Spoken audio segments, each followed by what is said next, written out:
वो चलती है तो उसके कूल्हे नृत्य करते हैं। मैं उसे प्यार से मीनू कहता हूँ। कुल मिलाकर मेरी बीवी मीनू एक बॉम्ब है। मीनू को सबसे ज्यादा कोई बात पसंद है तो वो है बड़े। हम दोनों कपल स्वैपिंग भी कर हैं और वो मुझे साफ बता देती है कि उसे फला मर्द पसंद आ गया है और उसे उससे वाने का मन है। मैं भी मान जाता था। वो अपनी मोटी में भी वाती है। पहलवान टाइप के हटे कट्टे और थोड़ी बड़ी उम्र के उसे ज्यादा पसंद आते हैं, क्योंकि उसका मानना है कि अनुभवी में ज्यादा मजा देता है। हुआ यूं कि मेरे एक दोस्त की शादी थी। उसका नाम सागर था। उसका फोन आया कि तुझे भाभी को लेकर शादी के 3 दिन पहले उसके घर आना है। वो मेरा अच्छा दोस्त था तो मैंने भी हाँ कर दी। शादी के 3 दिन पहले मैं और मीनाक्षी उसके गांव पहुंच गए। उसके घर में शादी की तैयारियां चल रही थी। रहने के लिए उसने हमें अपने अंकल के घर में भेज दिया। ये घर उसके घर के बगल में ही था। एक लड़का हमें सागर के अंकल के घर तक छोड़ गया। उसके अंकल का नाम बलवीर था। हम उनके घर में गए। वो सोफे पर बैठे थे। हमें देखकर खड़े हुए और हमारा स्वागत किया। मैं और मीनू तो बलवीर अंकल को देखते ही रह गए। 6.25 फुट का लंबा ऊंचा कसरती, हाथी की सूंड जैसी, दो मजबूत भुजाएं, ताकतवर पहलवानों जैसा लगभग का रहा होगा, पर एकदम फिट। अंकल की उम्र और रिटायर्ड फौजी थे। मैं तो उनके सामने एक बच्चे जैसा दिख रहा था। मीनू की नजर अंकल के ऊपर से हटने का नाम नहीं ले रही थी। मीनू को जैसा रुश चाहिए था वो सब कुछ उस एक में था। अंकल ने हमें घर के अंदर हमारा कमरा दिखाया। हम दोनों ने अपना सामान रखा और कपड़े बदल लिए। दोस्त की शादी में गांव आए थे तो मीनू ने एक लाल कलर की साड़ी पहनी।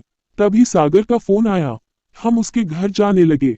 मैंने पीछे मुड़कर देखा तो बलवीर अंकल मेरी बीवी मीनू की पर नजर गड़ाए थे। हमने सागर के घर आकर दोपहर का खाना खाया। वापस आकर थोड़ी देर आराम किया। तभी बलवीर अंकल वहां आए और मुझसे कहने लगे, चलो तुम्हें हमारे खेत दिखा लाता हूँ। मैं भी तैयार हो गया।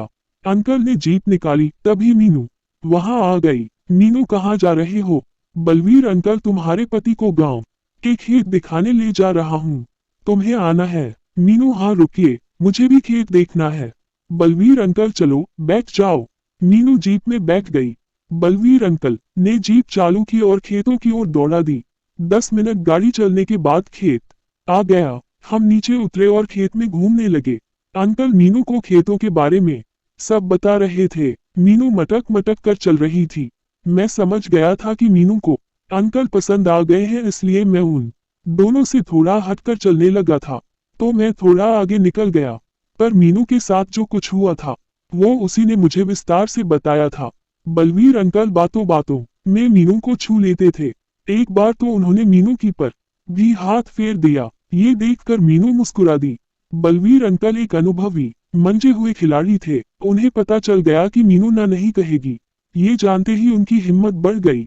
उस वक्त खेत में बाजरे की फसल आई हुई थी। फसल इतनी ऊंची ऊंची हो गई थी कि वो दोनों दिखाई नहीं दे रहे थे। उनके लिए ये अच्छा मौका था। बलवीर अंकल ने मीनू को पीछे से पकड़ लिया। मीनू नाटक करती हुई कहने लगी, अरे अंकल, ये आप क्या कर रहे हो? छोड़ो मुझे। अंकल, चल सालीरा। मैं जी अंकल कहकर उनके पर बैठ गई और उछलने लगी। अंकल का लौड़ा वाकई मजबूत था। निकालने का नाम नहीं ले रहा था।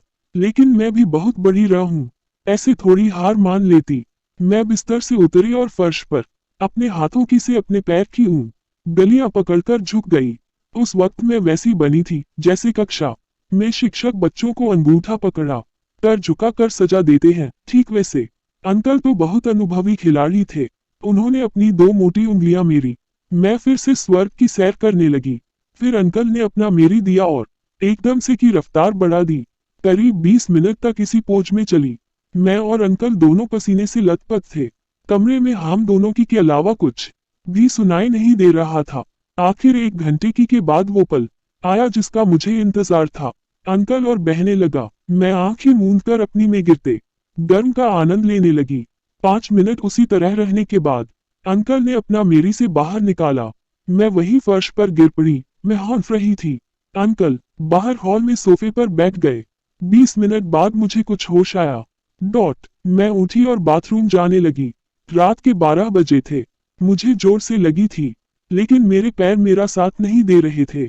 मैं लड़खड़ा रही थी। हुई बाथरूम गई, वापस आकर अंकल के पास बैठ गई। अंकल मजा आया, मैं बहुत मजा आया, आप तो बहुत मजबूत हो। कोई और होता तो अब तक 4 बार गया होता, पर आपका तो निकलने का नाम ही नहीं लेता है। अब मुझे पता लग रहा है कि आपको छोड़कर क्यों चली गई।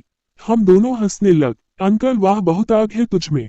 आज तक किसी लड़की या औरत ने एक रात में मुझसे 2 बार की हिम्मत नहीं की। एक रात में तो क्या, 1 महीने तक दोबारा की हिम्मत नहीं करती, और तू 10 मिनट में फिर से तैयार हो गई। तू दिखने में ही छोटी है, तेरे अंदर ज्वालामुखी की जैसी आग है। मैं बलवीर अंकल का लगी। थोड़ी देर में उनका हो गया का दूसरा राउंड शुरू हो गया, जो पूरे 1 घंटे चला। मेरा अंग अंग दर्द कर रहा था, फिर भी मैं चाह रही थी। अंकल ने उस रात मुझे 3 बार, रात के 4 बजे हम सो गए। सुबह 9 बजे सागर की माँ मुझे उठाने आई। मैं वाए ही बिस्तर पर पड़ी थी। अंकल जा चुके थे। सागर की माँ बोली लगता है बलवीर देवर जी ने तुझे पूरी रात है। मैं शर्मा गई। सागर की माँ शर्मा मत, मैं किसी को नहीं बताऊंगी, और हाँ मैं अगले 2 दिनों तक तेरे पति को काम में बिजी रखूंगी। तू मस्ती से रहना। मैं ओ आंटी आप कितनी अच्छी हो। आंटी ने मेरे पूरे बदन को देखा और बोली देवर जी ने तो पूरा नौच डाला है। तुझे दर्द तो नहीं हो रहा। मैं दर्द तो हो रहा है आंटी, पर मजा उससे कई गुना ज्यादा आया। अगले 2 दिन तक मैं हर रात अंकल से चाहती हूँ। सागर की माँ सिर्फ अंकल का ही नहीं, उसका एक दोस्त भी है। वो भी उसी की तरह रिटायर्ड फौजी है। उससे भी लेना, वो भी बड़ा जालिम मर्द है। मैंने ये कहकर मुझे आंख मारकर आंटी चली गई। मैं नहकर तैयार हुई। दूसरी रात मेरी किस तरह वो कभी फिर बताऊंगा, अगले पार्ट में बताऊंगी।